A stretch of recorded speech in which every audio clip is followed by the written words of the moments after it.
Hey guys, it's Nerd Mom with another episode of Behind the Monitor. Another reason nerds should homeschool, where I get a little ranty. There's your warning, run if you must. Okay, I'm a nerd, I homeschool. I homeschool partially because I want my children to be nerds. I feel the word nerd, while it may have the social connotation of being a little socially backwards or inept, it almost always has a connotation of intelligence or learning. That is what I glom onto. That is what I encourage in my children. And that is what I frankly expect society to encourage in children, even though I know it's not true. I am not a fan of the current climate of adults relating to children by adults picking on children in order to, in my opinion, be one of them. I believe that you are in a position of power, act like it, act like a grown up. Don't tease, don't be mean. Kids will go home and will wonder. Maybe not today, maybe not tomorrow, but like for me, in junior high, I all of a sudden realized it about adults and my so called friends who were nice to me in class when they wanted help with their homework and were mean to me on the playground. I see adults doing kind of the same thing. They tease kids in order to be playful with everybody in the group. They play with one kid a little harder. But on the other hand, when they want somebody who knows the answers in a class, they call on that one child they were giving a hard time, and I love them. Why the background? Well, while my children are homeschooled, they do things outside the house. I know. Shock for some of you who assume that I keep my children locked up in the closet. No, we actually get out. One of the things they do is they do church every week. And our youth pastor, our children's pastor, I guess that's the official thing, whom I have discussed this with, hands out a monthly challenge to the children. It's supposed to help them dig deeper into the Bible. They do it independently of Sunday school, all that good stuff. Now, my daughter got this month and comes out of Sunday school, goes up to my husband, because I'm not there, I'm homesick, and says to him, "Hey, Dad, I'm a dweeb. Pastor Chip says I'm a dweeb because a dweeb is a person who really likes to read." My husband frankly didn't know what to say, I think, and he just, we'll talk about it later. Okay, stop. Kind of, where'd you get that? Oh, Pastor Chip's challenge. We'll talk about it later. So I come home and hear this story, and of course, great. Another name.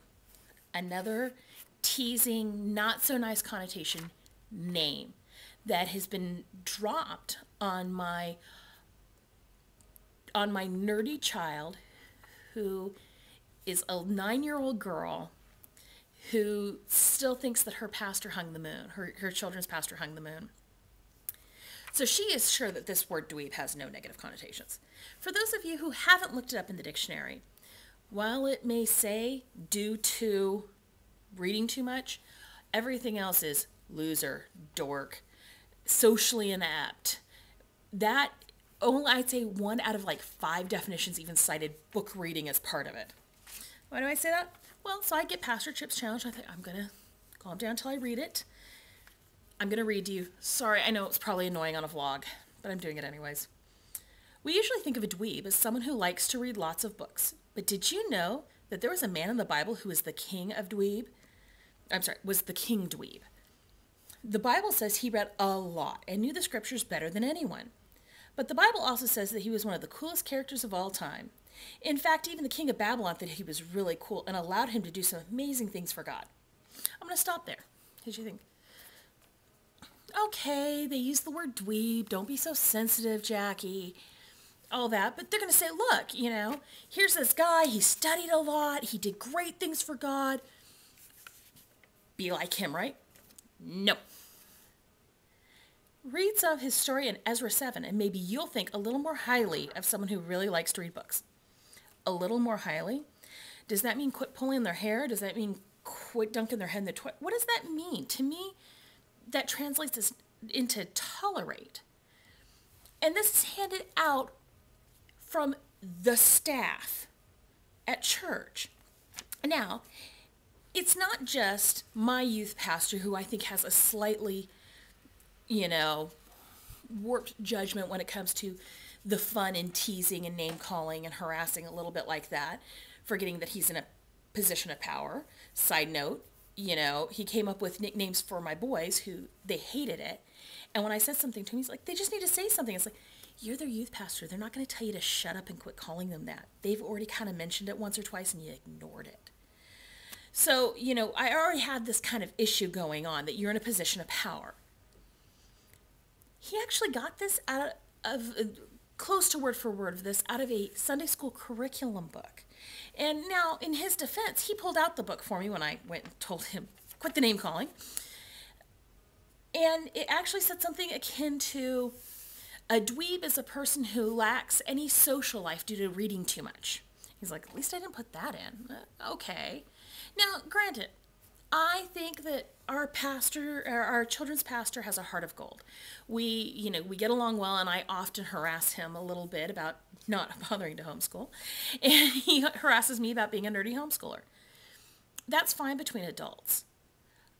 I think our problem may be that in order to relate to kids, we joke too much about it with them, and we joke about things like this too much. Now, if my kids have been getting picked on by other children, somebody calling them a dweeb, I'd say, it's a name. Suck it up. Get over it. It's not a big deal. But it's the fact it came from somebody in power that bothers me. And side note on the name dweeb. I have a friend who blogs as Mama Dweeb. I love Annie to bits.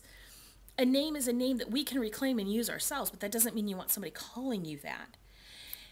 Now, granted, my daughter is still pretty impervious to the fact that it's a bad name. But what day is she going to wake up and realize the razzing and the playing that's happened at her expense over the years? I think we as adults need to have better judgment. And until that better judgment comes in, it's another reason that I think nerds should be homeschooling. That's behind the monitor. That's what really goes on in my dark, cynical head. I'll see you next time where hopefully I won't be quite so pissy. Thanks. Bye-bye.